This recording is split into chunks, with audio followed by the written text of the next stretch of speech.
Thank you everyone for wanting to watch this video and to learn how to give the End Distracted Driving high school talk.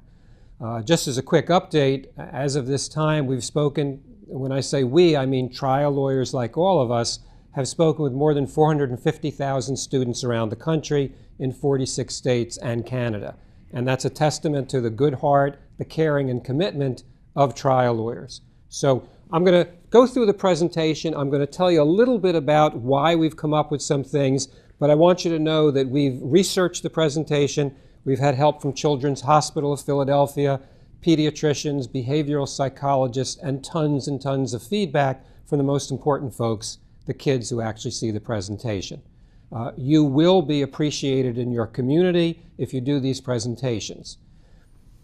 Initially, what we need to do is we need to connect with our audience. And for me, that's all about credibility and respect. I get up, and unless you're different than everyone else who's doing these presentations, you have a history of driving distracted yourselves. I get up and say, I drove distracted. I would text, I would email, I'd have meals in the car. By getting up there and saying that to the kids, we automatically start the presentation, and it's different than other presentations when people come in and they talk about behavior. And they talk about basically, kids, you're doing it wrong, you gotta change. We are part of the problem as well, but we're all part of the solution. That also indicates our respect for our audience. So that's what I say right at the beginning. And I think that the biggest question that a lot of trial lawyers have had is, hey, can I really do this if I drive distracted? Aren't I being a hypocrite? Well, no. If you fess up to what you've done, then you're not being a hypocrite, and that makes you genuine. So what we normally do is we just go through the slides. The introduction basically is this. I drove distracted. I don't now, or you can even admit that I still do, but I'm getting better.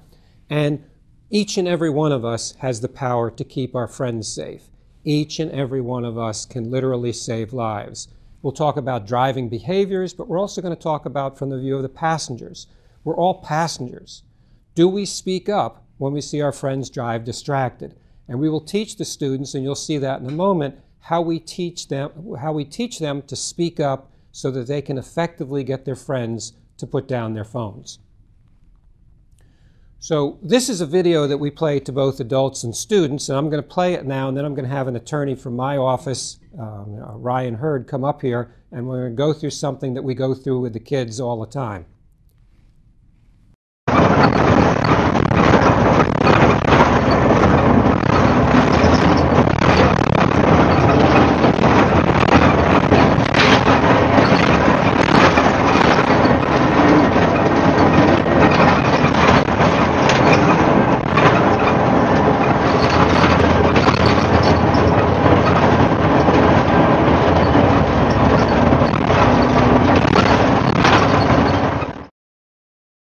So we've seen this video, and what we'll do now is we'll just pick out some students and we'll ask for reactions. I have Ryan Hurd from my office here, and we're going to just get some reactions from him.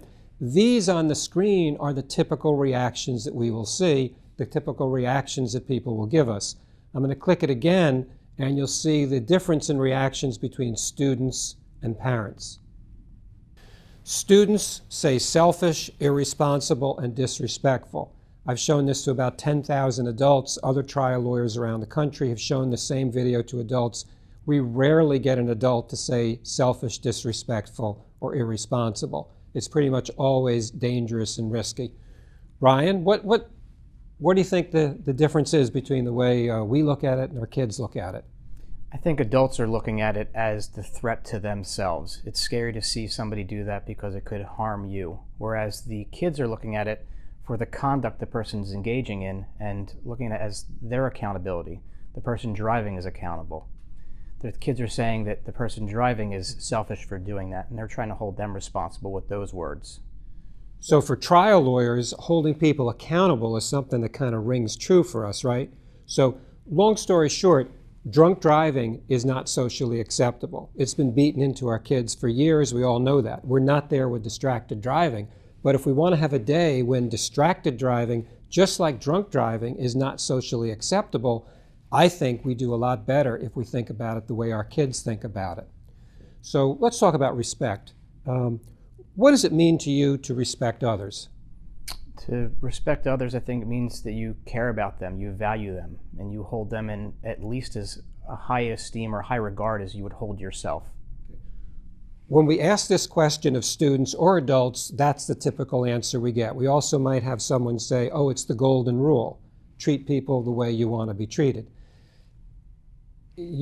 I take it like everyone else, you've looked at a text or two while you're driven. I have. Okay. Is it important to you to respect others? It is. Is it important for you to believe that other people respect you? It is. Okay.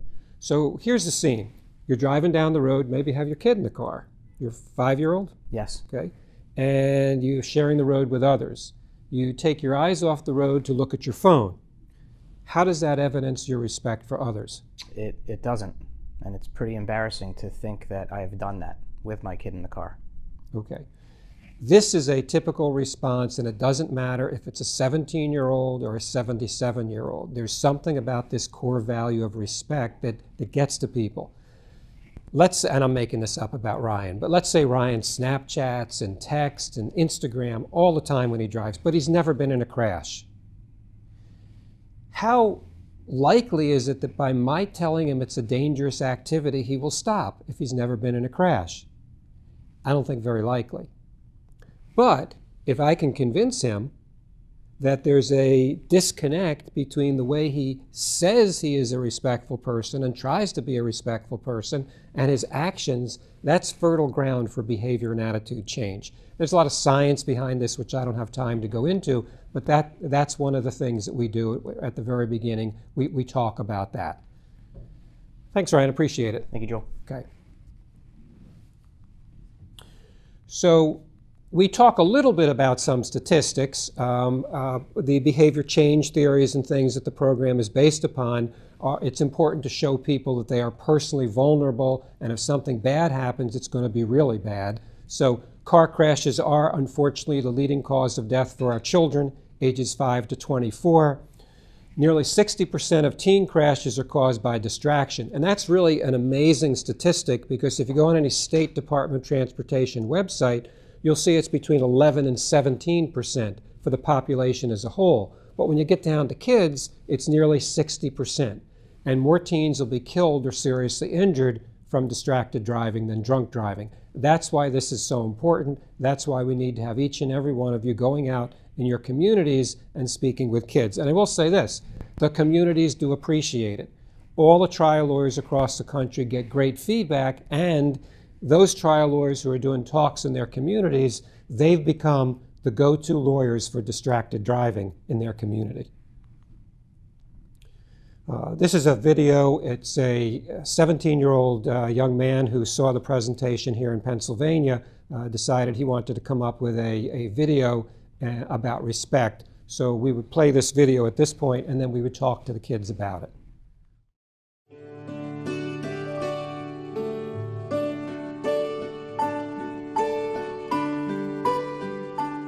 A primary value ingrained in us from our earliest days, respect for others, the golden rule, treating others the way we would like to be treated. We all want to be treated with respect. That's why we don't like it when we see others driving distracted. In fact, 88% of surveyed drivers said that their largest traffic safety concern is distracted driving. So doesn't that tell us something about how we want to be treated by others while on the road? Yet 45% of us read text or emails behind the wheel anyway. Isn't it time we practice what we learned as children, especially when driving? Let's end distracted driving. It's a matter of respect.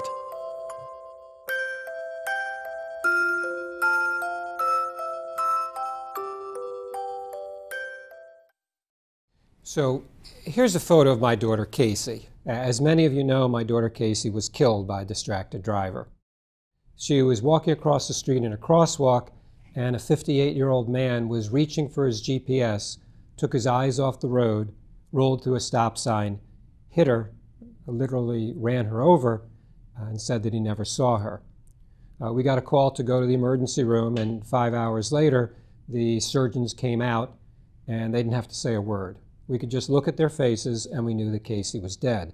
And for me, I look at my life now as everything that occurred before Casey was killed and everything since then.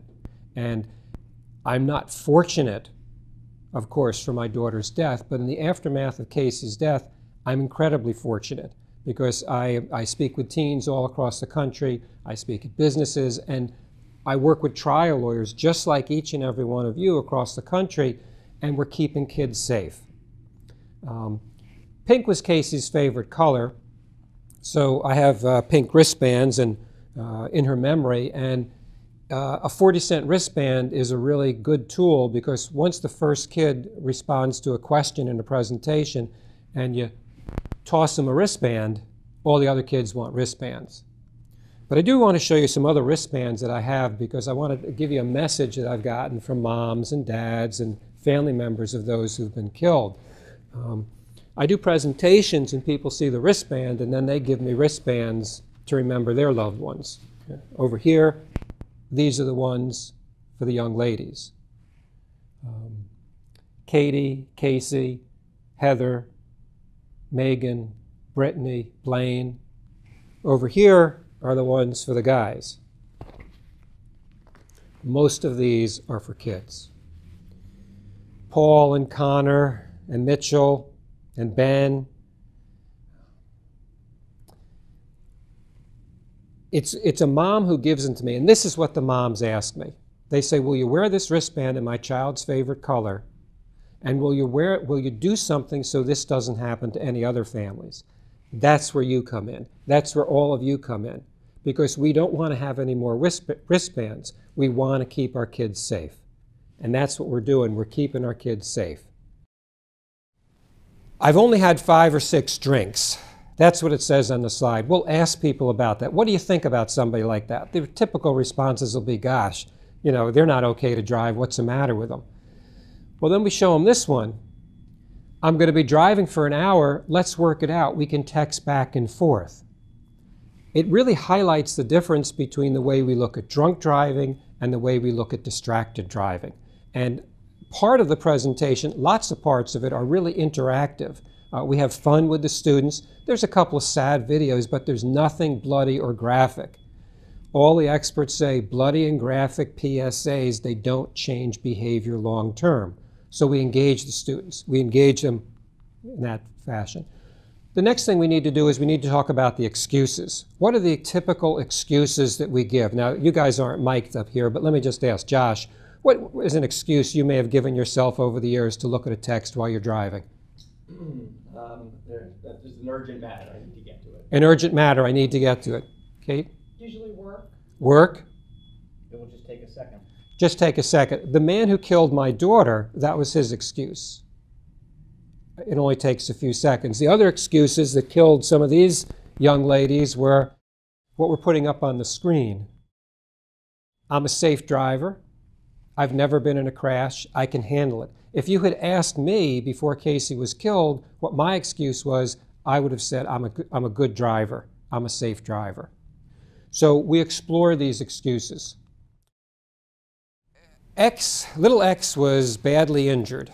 As a matter of fact, he's got such a high spinal cord injury that he can't even breathe for himself, paralyzed from the neck down because a 20-year-old was texting. He was actually walking across the street in a crosswalk. His big sister was holding his hand when a 20-year-old hit him, ripped him out of his sister's grasp, and dragged him down the road. Students look at this, and students react to this very, very well. I mean, it's kind of a strange thing to say, but this gets their attention, but they think about it. They think about it from both perspectives. I mean, they've gotten my perspective, and let me just back up a second. When we talk about, you know, Casey, I hope all of you will say that you know Casey's dad, he's your friend, and that makes it a little more intimate if you do that. And if any of you have your own clients out there and it's okay, to, you know, depending upon them, the posture of litigation, for them to be included, we'd be more than happy to include them so you can have a local presence for your presentation as well.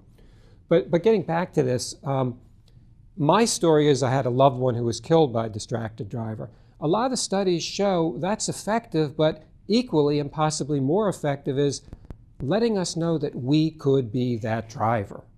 We could be that driver. And psychologists talk about this as creating that feeling of anticipation, anticipated regret over doing something like that. So, and this video is a video where you'll see a 17-year-old who was programming her car's GPS, went off the side of the road, hit and killed a man, a pedestrian. It's a little different video because you're going to see both the 17-year-old's story, and it's intermixed with the story of the daughter of the man who was killed. And again, the excuse is, it's just a few seconds.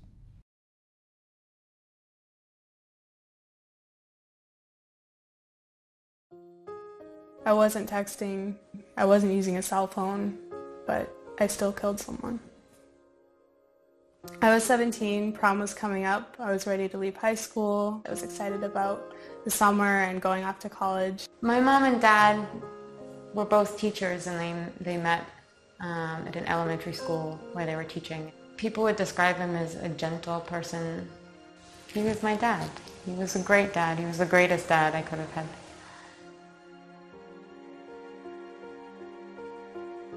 I was on my way back from my clarinet lesson. I was hungry, so I was looking at my GPS. All throughout high school, he was there for me every step of the way. He coached me in sports. He was there for every single one of my games. My car drifted into the breakdown lane on the side of the highway, and I hit a man and I killed him.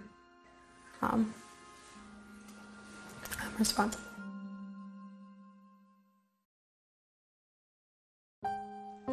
I was 6 months pregnant when my dad died.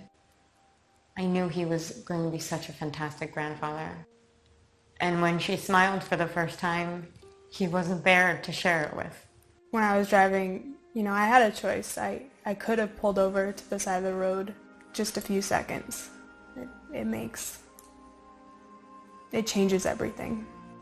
It's just hard. My mom has this incredible grandchild, but she can't share it with her husband. She doesn't have that partner. I think of all the things that my dad has taught me and about the love that we had as a family. Distracted driving is a choice, and it's a selfish one to make.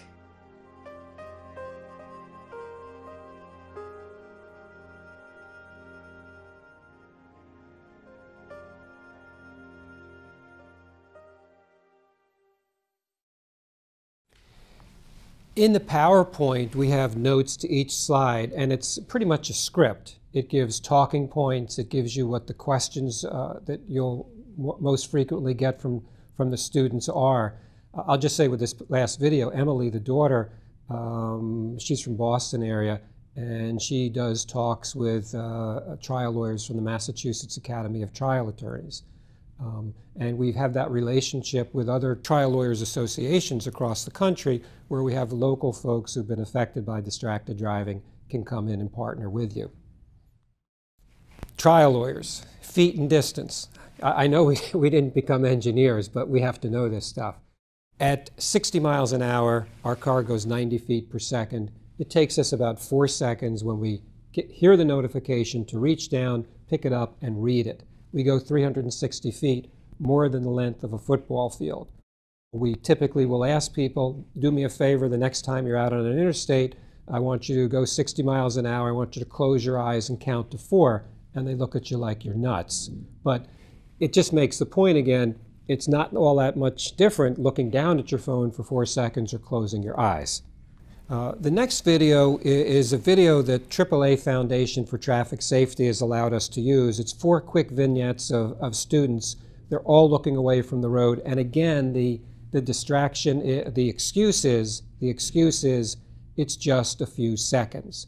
You're going to see them look down at their phones. They're going to veer off the road. And in 2 of them, if you look carefully, you can see that the kid looks at their phone, looks up, and looks right back at the phone. And the funny thing is, in that time when they look back at their phone, they're clearly going off the road. So when they looked up, they should have seen they were going off the road. And what psychologists tell us is they did see it, but that quick 1-second glance isn't enough time for it to get from their eyes to their brain to process it. And again, the excuse, it's only a few seconds.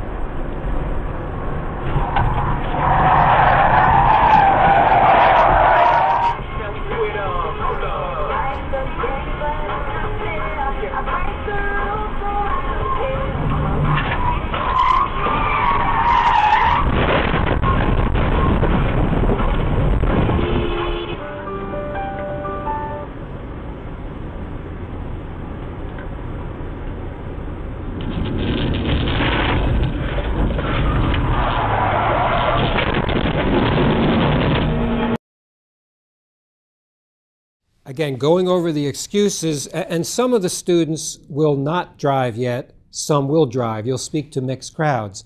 Those who have driven probably have some bad habits. Those who haven't yet driven haven't formed those bad habits. But we want them to be a little uncomfortable the next time they're in their car, if they are driving, thinking about all these excuses that we typically give ourselves for driving distracted. This next video shows a pedestrian who's actually hit. The excuse here that was given was, I'm a safe driver, I've never been in a crash.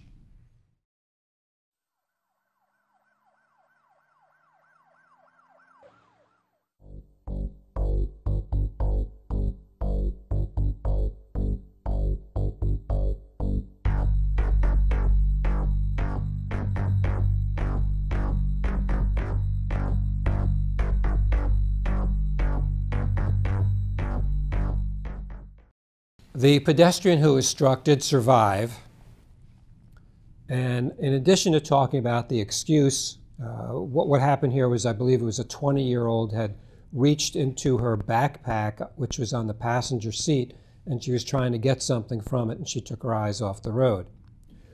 What I also talk about here is I talk about how Casey, as a pedestrian, my daughter, had the right of way and she's dead. Little X had the right of way walking in the crosswalk with his sister. He's paralyzed from the neck down. And this gentleman, I believe, had a brain injury. They all had the right of way. So we talk a moment or two about distracted walking and thinking that we have to be more vigilant today than ever because there are so many distracted drivers. Having the right of way as a pedestrian is not enough today. We have to make certain that that driver sees us. We have an annual video and meme contest with an organization, SAD, Students Against Destructive Decisions. It's a wonderful organization, and actually we've just worked out an arrangement with them where lawyers, trial lawyers around the country can sponsor local SAD chapters. These are incredible students. They want to be leaders. They care about the world. Working with kids gives me a lot of hope, specifically working with SAD students. This was the winning video from this year's contest. Have a day. Nice going, kid. One more, and all right, listen, I'm sorry, we got to rock and roll. I got to pick up your sister. Pick up my glove while you're at it. We'll come back next week. Okay. Oh, your mother's calling. Hold on a second. Yeah. No, I know. No, we're heading there now. Listen, somebody else is calling in. Let me just see who this is. Dad!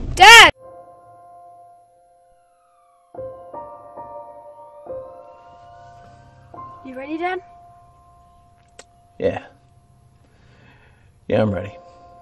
I sure am. All right, let's do this.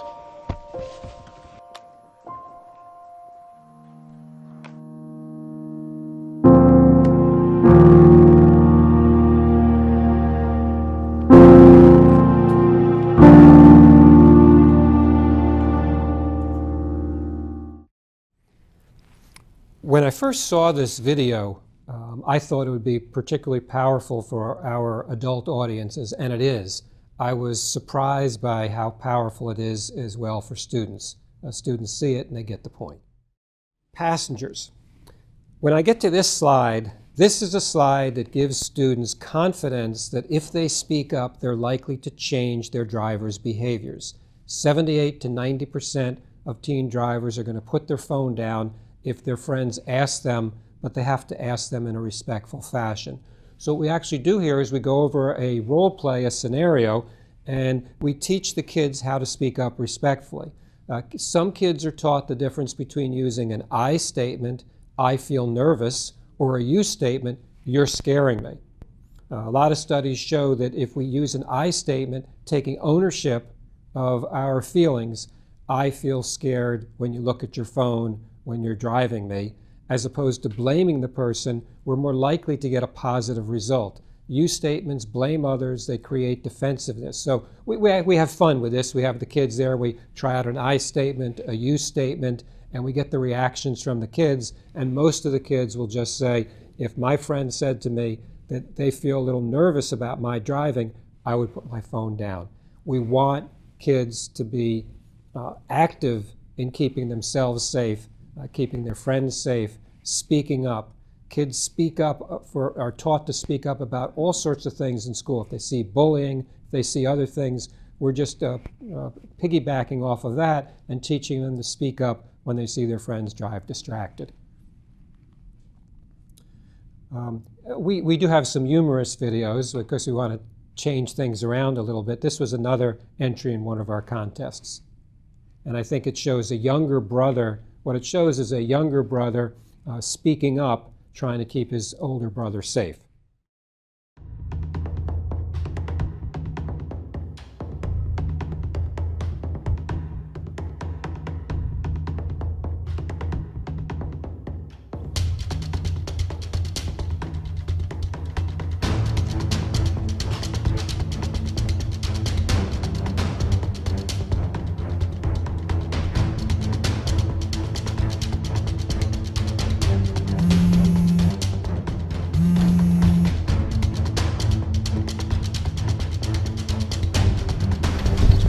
Stop the car!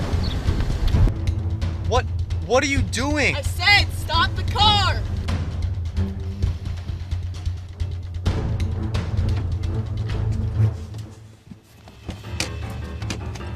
Where are you going?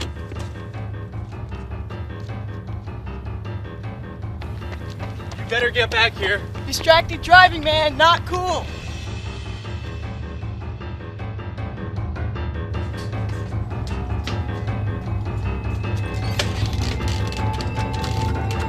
Now, I'm only gonna say this once.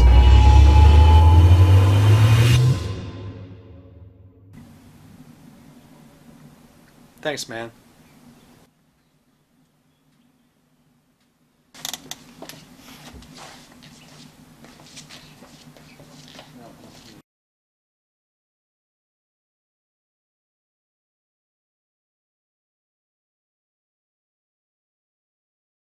So what I like about this is the spirit. A little brother trying to keep his big brother safe. I do point out, and we all should if we play this video, we should point out that we don't really necessarily want to have someone get into a fight over a cell phone, grab someone's cell phone, and have a race down the street leaving the car doors open.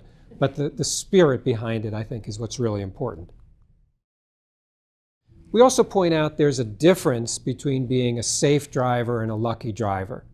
In all the years before Casey was killed, I was a lucky driver. Today I'm a safe driver. Today I'm a respectful driver.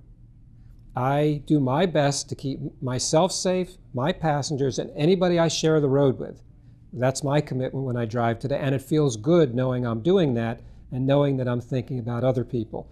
Talking about respect, a student a couple of months ago came up to me in a presentation. He said, you know, my mom teaches me about respect. And there's a big banner on the wall there. That's our core value at the school. No one has ever taught me that respect is something we do on a part-time basis only when it's convenient for us. I didn't respect people when I got behind the wheel of a car. Today I am that respectful driver. There's something that happens to a lot of us when we get behind the wheel of a car, and our respect for others gets thrown right out the window. And the kids get this. And I'm hoping that I'm convincing some of you who are listening to this to maybe think about your own driving behaviors, but the kids get it. The kids get it. How many of your moms and dads drive distracted with you in the car? folks in the room raised their hand. 60 to 80% of the kids are going to raise their hands. Now, I know lots of you who are watching this are parents. When I do an adult talk, I'll ask the parents to raise their hands. Then I'll say, keep your hands up if you do anything to keep your children safe. Some moms will put the other hand up and be waving. And then I say, only keep your hands up if you haven't driven distracted with your kids in the car. And if they're being honest, all those hands will come down and the look that comes over their faces. Maybe some of you who are watching this have to think about your driving behaviors as well. We say we would do anything to keep our children safe, yet we expose them to danger, and we're teaching them at some level it's okay to drive distracted because they see mom and dad do it. If your kid grows up in a household with you driving distracted, they're between 2 and 4 times as likely to also drive distracted. But with this, we take it in another vein, we do another approach with the kids, and what we do is we talk about how mom and dad might be a hypocrite, but they don't have to do what their mom and dad does. Kids want to be independent. We encourage them to exercise their independence and make their own decisions about whether or not they'll drive distracted. And I have more and more kids telling me, my mom and dad drive distracted. I can't drive distracted like them. I've got a little brother and little sister in the house. So even if moms and dads drive distracted, we tell the kids, you don't have to. And you teach your little brothers and sisters that even though mom and dad drive distracted, we don't drive distracted. And that's a powerful message for kids. And they want to be good role models. Of course, you might hear from a mom or dad after you get done doing a talk, but it's overwhelmingly positive. They say, you know, I'm happy you talked to my kids. I have to do better. Thank you. That's what you're going to hear. There are tons of good reasons to give up driving distracted. These are some of those reasons.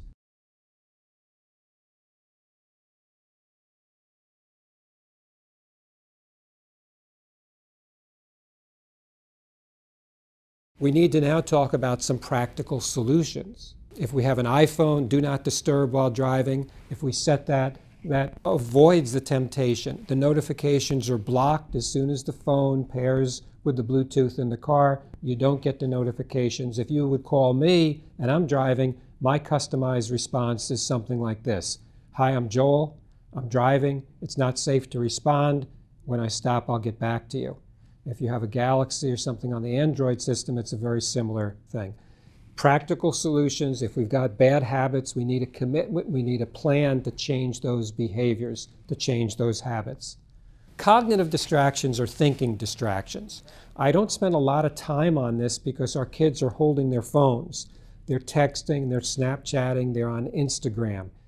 It's mostly us, the adults, who have the cars where you can voice text, you can do hands-free calling. Suffice it to say, the studies are coming down that show that hands-free is not risk-free. Yes, it's safer to be hands-free than looking away from the road, but we do have some videos and an interactive exercise that's really fun for the kids about multitasking, and it's all in the notes, and you'll be able to show that we really don't multitask. There's only 2% of us whose brains are different that can do 2 cognitively demanding things at one time. The rest of us, we switch our attention from one task to the next task to the next task, and each individual task suffers. Here's a general video that's pretty good in terms of distractions.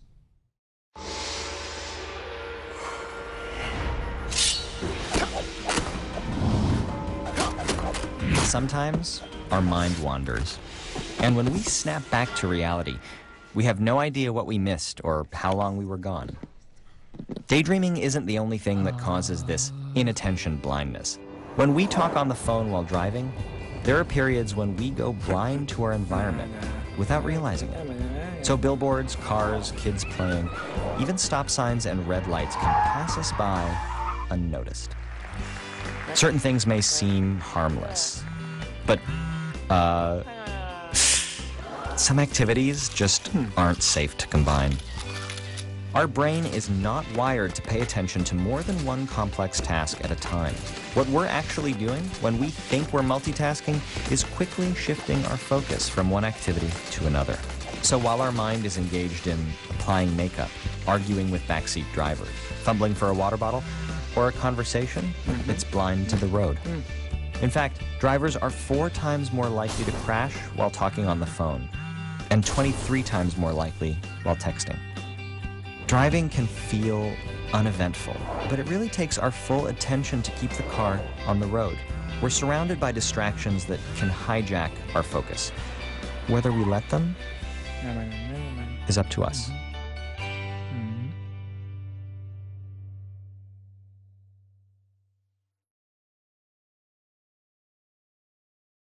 Quickly on the cognitive distractions, this is a study from Canada. What they did is they put cameras in the car of 170 drivers, filmed them, and they had the researchers go back and look at them to see how far they scanned from left to right, and even more closely than that, they looked at eye glances as well.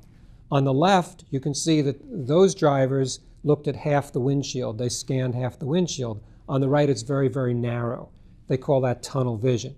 What's the difference between the two groups? On the left, the drivers were just driving. On the right, the drivers were instructed to and were having hands-free Bluetooth cell phone conversations.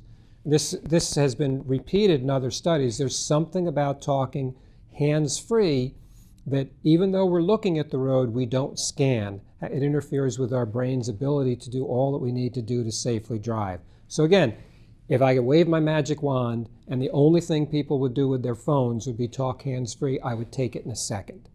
But that's not happening. So we were focused so much on the holding of the phone, but we don't want the students to leave thinking that hands-free is risk-free. Let's say that you want to point out to the kids that if one of their friends puts the setting on for Do Not Disturb while driving, and they get that response saying their friend isn't responding because they're driving, we want to encourage them to congratulate their friend, the driver. If you support people, and we encourage students to support each other, then that's how you get to change behavior.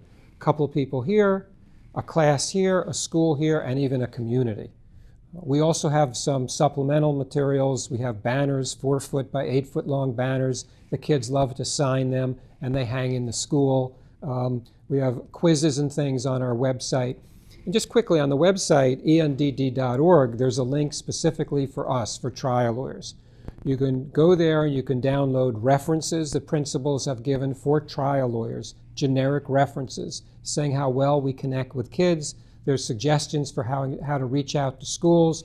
Typically, we try to get into assemblies, which are harder, or we contact the phys ed teachers who teach health, and it's easier to get into those classes. It's wonderful doing classes. It's wonderful doing assemblies. It's just wonderful speaking with kids.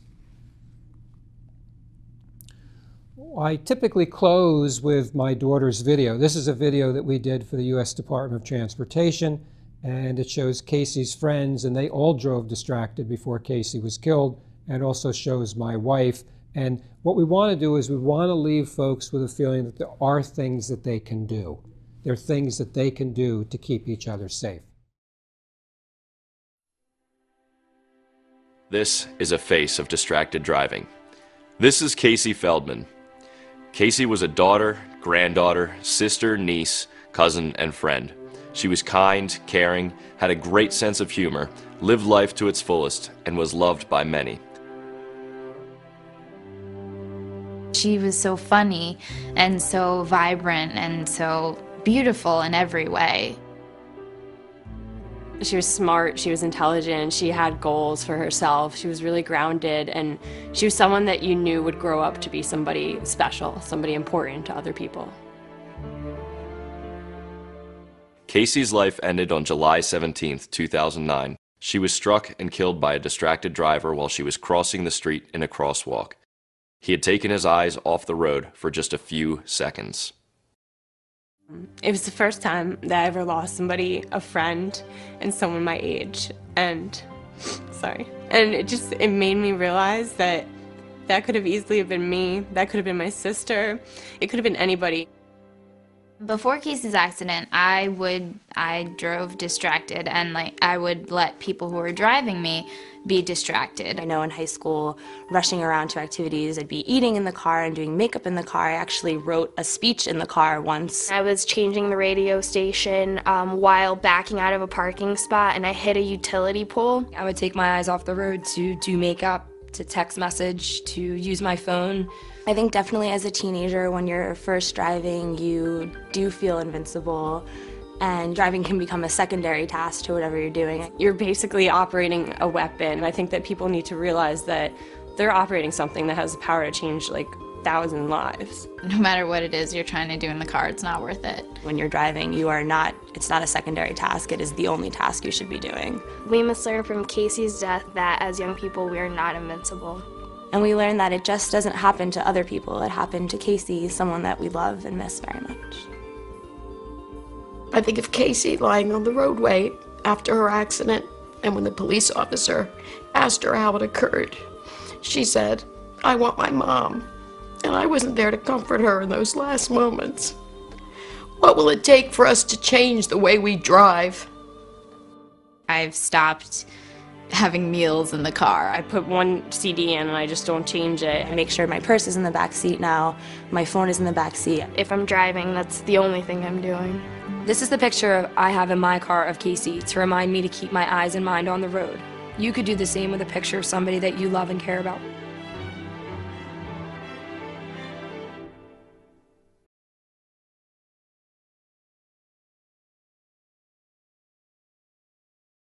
So with closing with this video, we set the tone that there are specific things, there's concrete things that we can do to keep each other safe. We've talked about our driving behaviors. We've also talked about speaking up when we see our friends drive distracted. A good closing, and there's suggestions for how to close in the notes throughout here, would be to recall what my wife said. What will it take for us to change the way we drive? And she says it in a mix of grief, anger, and frustration. What it'll take for each and every one of us is to look at ourselves and be the person that we should think we should be. Be that respectful, considerate person. Be the person who cares about our friends. We won't let our friends drive drunk. More of us are going to be killed or seriously injured from distracted driving. Shouldn't we also not let our friends drive distracted? Being careful, considerate, respectful people, caring about people, that's how we get this done. So I'm available. I'm easy to get a hold of. I'm available. I've walked people through this, and I make the offer. If you can set up a couple of schools in your neighborhood, so in your community, I'll come and I'll do your first talk with you. We have speakers all across the country, trial lawyers who've done tons of talks. They say they'll come and do the first talk with you. And so with that, I'll just say thank you so much, and I want to thank Magna Court Reporting and Bob Ackerman. We're filming this in Philly, but lots of you probably know about Bob and his services, Magna, all across the country. It's a great friend to trial attorneys. So thank you all so very, very much.